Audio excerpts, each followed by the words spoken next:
9 ఏళ్ల ట్రైబల్ పిల్లాడు 25,000 కోసం బానిసగా మారి లాస్ట్‌కి చనిపోయాడు. ఇలాంటి రియల్ ఇష్యూస్ గురించి ఎవరు మాట్లాడడం లేదు. అందరికీ ఫ్రీ బస్ కావాలి, ఫ్రీగా సిలిండర్ కావాలి, తక్కువలో మద్యం దొరకాలి. ఇవే మాట్లాడుతూ ఉన్నారు. మనం 2025లో ఉన్నాం. కానీ ఇలాంటి సంఘటనలు ఇప్పుడు కూడా జరుగుతూ ఉన్నాయి. ఈ వీడియోని పూర్తిగా చూడండి.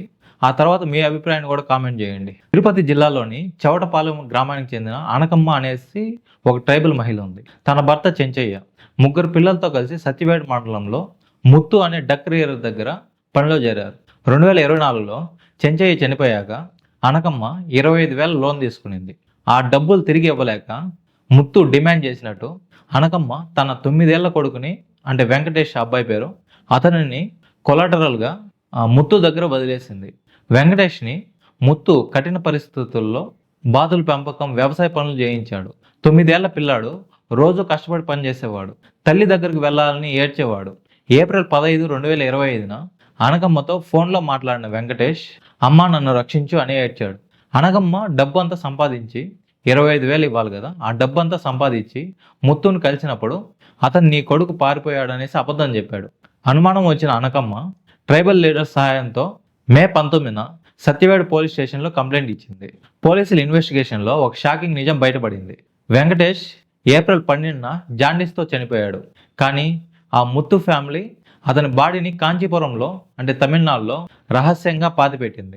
మే 21న పోలీసులు బాడీని తవ్వితీసి ముత్తుని, అతని భార్య ధనభాగ్యంని, కొడుకు రాజశేఖర్ని అరెస్ట్ చేశారు. పోలీస్ వాళ్ళు ఈ కేసుని bonded labour system act, child labour act, juvenile justice act, SC/ST atrocity act, Bharatiya Nyaya Sanhita కింద రిజిస్టర్ చేశారు. తిరుపతి కలెక్టర్ వెంకటేశ్వర్ గారు మాట్లాడుతూ, CCTV ఫుటేజ్లో ఆ పిల్లాడిని హాస్పిటల్కి తీసుకెళ్ళినట్టు తెలుస్తోంది.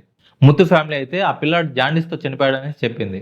రహస్యంగా పాతి పెట్టడం అనేది సీరియస్ ఇష్యూ అనేసి తిరుపతి కలెక్టర్ వెంకటేశ్వర గారు చెప్పారు. పోస్ట్మార్టం రిపోర్ట్లో జాండీస్తో చనిపోయినట్లు ప్రాథమికంగా తెలిసింది. కానీ బాడీపై కొన్ని గాయాలు ఉన్నాయనేసి ఫైనల్ రిపోర్ట్ కోసం వెయిట్ చేస్తున్నారనేసి తిరుపతి SP హర్షవర్ధన్ రాజు గారు చెప్పారు. ముత్తు ఫ్యామిలీని అరెస్ట్ చేసి రిమాండ్ పంపించారు. కానీ ఇక్కడ ప్రశ్న ఏంటంటే, ఇంత దారుణ సంఘటన జరిగినా కూడా ఇలాంటి బోండెడ్ లేబర్ కేసులు ఎందుకు ఆగడం లేదు? ఈ సంఘటన ఒకటే కాదు, ఇలాంటివి ఇంకా దేశవ్యాప్తంగా జరుగుతూ ఉన్నాయి. యానాది ట్రైబల్ కమ్యూనిటీ వలనరబుల్గా ఉంది. గత ఏడాది కాలంలోనే ఆంధ్రప్రదేశ్లోనే 50 మంది యానాది ట్రైబల్స్ని బోండెడ్ లేబర్ నుంచి రెస్క్యూ చేశారు. బాతులు పెంచేవాళ్ళు, ఇటుకలు చేసేవాళ్ళు, కొన్ని ప్రాసెసింగ్ యూనిట్లో, ఇలాంటి ఇండస్ట్రీస్లో ఇలాంటి ఎక్స్ప్లాయిటేషన్ ఎక్కువగా జరుగుతోంది. 2025 ఏప్రిల్లో రేపెల్ల మండలంలో నంబూరు పద్మ అండ్ అగ్ని అనే యానాది దంపతులు 15 ఏళ్లుగా బోండెడ్ లేబర్గా పనిచేస్తున్నట్టు వాళ్ళు చెప్పారు. 2021లో మధ్యప్రదేశ్లో విజయ్ సహారి అనే 28 ఏళ్ల లేబరర్ 5,000 లోన్ తీర్చలేక యజమాని చేత కిరోసిన్ పోసి కాల్చివేత ద్వారా చనిపోయాడు. ఇలాంటి కేసులు ఎన్నో ఉన్నాయి. 1976లో బోండెడ్ లేబర్ సిస్టమ్ వచ్చినా ఇది అమలు సరిగ్గా జరగడం లేదు. యానాది, దళిత, బ్యాక్వర్డ్ కమ్యూనిటీలు ఎకనామిక్ హార్డ్షిప్స్, ఎడ్యుకేషన్ లేకపోవడం వల్ల ఇలాంటి ఎక్స్ప్లాయిటేషన్ గురవుతూ ఉన్నారు. 2023-24లో కేంద్ర ప్రభుత్వం 13 లక్షల మంది బోండెడ్ లేబరర్స్ని రీహాబిలిటేట్ చేస్తామనేసి టార్గెట్ పెట్టు, కానీ కేవలం 468 మంది మాత్రమే రీహాబిలిటేట్ చేసింది. ఈ సిచ్యువేషన్స్ అంతా మనకేం చెప్తున్నాయంటే, ఇండియా 21వ శతాబ్దంలో ఉన్న బానిస కార్మిక వ్యవస్థ ఇంకా ఉంది.